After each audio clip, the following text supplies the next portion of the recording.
Hello and welcome to another episode on the Everyday Joy podcast. Quick question before we dive into today's episode. Let's say you get an amazing promotion at work or you finally smash through this milestone. How do you celebrate?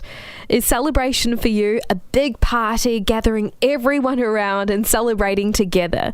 Or does a celebration look like grabbing that one person you love and going for a nice long walk with a delicious hot chocolate?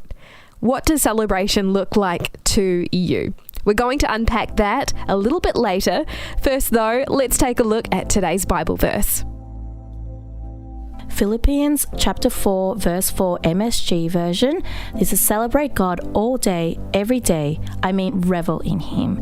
Make it as clear as you can to all you meet that you're on their side, working with them and not against them. I have the amazing Jen here in studio with me. You look like a celebration every day. Oh, really? You are the one person who I can count on to wear bright colours. I love bright colours. It just brings out so much out of you, right? Yeah, because right now you're wearing the most gorgeous light turquoise cardigan. You've got a bright purple top that says, "Find your people, love them hard," in neon letters. I love it. So today we're talking about celebration, celebrating God.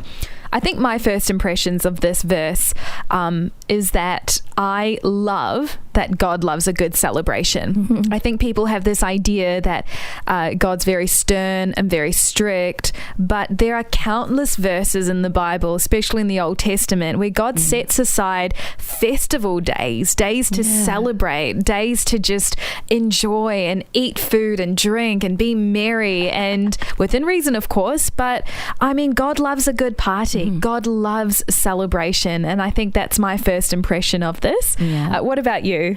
Very similar to yourself. So there's two words that jump out at me when I read this verse. First, celebrate, like you said, festive, and it's a fun action in a festive way. And the second is revel. So Google tells us, enjoy oneself in a lively and noisy way, especially with drinking and dancing. I love it. Isn't that cool? Exactly what you said before, right? Yeah. It's all about being festive. And the fact that the verse has two words that are very similar and just really means that, yes, God says, yes, celebrate, yes, revel, yes, party. He's a party God. Yeah. Absolutely. I mean, a lot of people say that heaven's going to be like the biggest party. Oh, I cannot wait. It's like that Guy Sebastian song, right? Yeah. Now you're singing in the choir. Yes. That's the one. Yeah. Yes. It's such a great song. It is. Shout out to Guy Sebastian if he ever listens to this podcast. Another thing that I love to ask my podcast guests is the question, what does this verse tell you about who God is or what matters to Him? Mm-hmm. We kind of covered that a little bit. A little bit. Yeah. I think one word I didn't actually use, and I don't know if you probably used it, is joy. I mean, it's all you, right? Well, God values joy. He values happiness, because celebration is about happy memories. Yeah. It's about celebrating, like celebrating at a wedding. You're celebrating the love of two amazing people, or it's a birthday party. You're celebrating another year around the sun. So it's telling us to immerse joy with God. Oh, I like that. Yeah. I love how this verse talks about celebrating God all day, every day, but celebration looks different to different people. Yeah. And this came out in full force when we were doing our wedding planning. Oh, I love wedding planning. So my family's a party family in the sense that my dad is just the most magnetic, charismatic.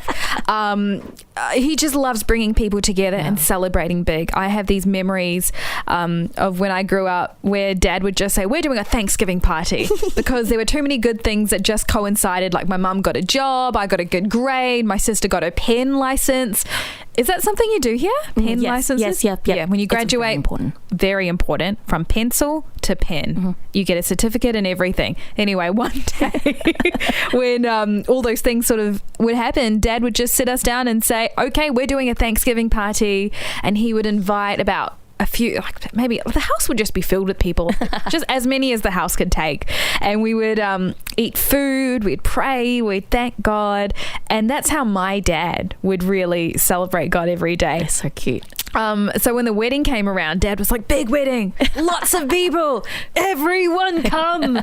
And I'm middle of the road, but Ari's definitely he's an individual who loves one-on-one conversations with people. He doesn't like loud cafes because he can't connect properly. He loves nothing more than walking through the hills in the Dandenong Ranges. So he's that kind of guy, which I love about him. And so trying to bring the two together, it made me realize that people celebrate differently, and that's okay. God gets that. Yeah. The beauty is that we get to choose how we celebrate God every day. What about you? In my life, the way I celebrate God, I'm going to say until probably last week, the way I celebrate myself, if I had I achieved a good thing, like Chelsea finally ate something, she listened to me, something small like that, I will buy myself something. So in my 20s, it was like giant tulle dresses or flower crowns.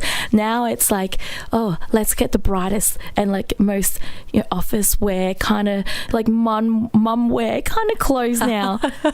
But that's how I celebrate myself. Yeah. And obviously that's not really financially stable, especially now. This is how I celebrate myself. How do I celebrate our awesome God who's blessed us so much in everything? And I realize it's the little small things that we do. So one example, when Kevin, Chelsea and I were sitting at dinner and we say our grace together. We always thank God first. We always thank God for our food. We thank God that Chelsea was able to play with her blocks. So when you have kids, you don't pray in a general way. You pray for the little things. You pray that, yes, Chelsea got to go outside. Yes, Chelsea was able to pat the cat. But that's our way that we do it, by saying grace together. Yeah. It's those little micro moments. Yeah, because I love it. Because we all know the car park prayer. But when we find that spot, do we stop and celebrate? Correct. Right. I love it. There's so many different ways to celebrate, from big celebrations to long walks through the forest in nature, to saying grace with your family before you eat, to being alone in the car and praying for those frantic car park spots. We have so many opportunities to celebrate God every day. Jen, do you have any final thoughts you want to wrap up today's conversation with? Well, God has blessed us with so many unique gifts, right? And He's given us so many gifts and passions. And they're the uniqueness of our own lives that we can actually use to celebrate God. I don't believe there's one correct formula to celebrate Him. There's no one right way. It is your unique way of celebrating Him. Can I just say, retail therapy honestly has its benefits. There have been times where I've just wanted to buy something new to wear to represent this milestone, this celebration. Growing up, my dad, as I mentioned earlier, we used to have these Thanksgiving dinners, and that was his way of celebrating. And I'm not sure what celebration looks like for you. But what I want to wrap up this conversation with is the idea that our posture and our heart is tuned in to celebrating God.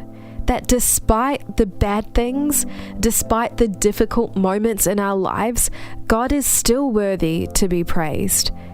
He is still worthy of celebration. Sometimes I say to myself, on the days where it's really tough to celebrate God, I ask myself, how many things in my life today could be so much worse if it wasn't for God's beautiful hand of protection? When we can only see the things that have gone wrong, we lose sight of all the amazing things God has done for us, but also all the amazing things He's done for us that we might never know, that we might never be aware of. We have no idea what He's protecting us from and what things He's pulled into alignment. We just don't know.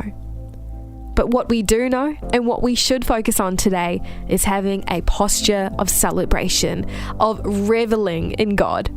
So today's application is super simple.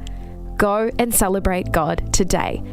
Carve out some time for it. Model it to your children, or even workshop it with a few of your mates. What does celebrating God look like to you?